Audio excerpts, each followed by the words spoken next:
1971-এর ডিসেম্বরটাও খুব প্রাসঙ্গিক ছিল, ঐতিহাসিক ছিল।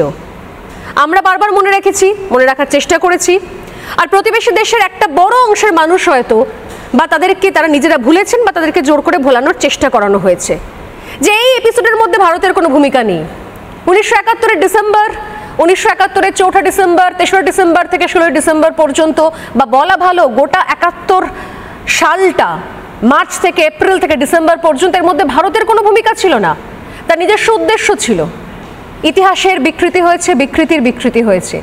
কিন্তু প্রশ্ন একটা, এই সময় দাঁড়িয়ে যখন সত্যি সত্যি প্রতিবেশী দেশে আগুন লেগেছে, জ্বলছে, তার প্রভাব আঁচ আমাদের উপরও পড়ছে। কারণ আমরা বারবারই বলে থাকি যে প্রতিবেশীর বাড়িতে আগুন লাগলে যদি ঠিক সময় দমকল বা ফায়ার ব্রিগেড না পৌঁছয়, তাহলে সেই আগুনের আঁচ পাশের বাড়ির আঙিনাতেও আসে, পাশের বাড়ির দরজা জানলাও পোড়ায়।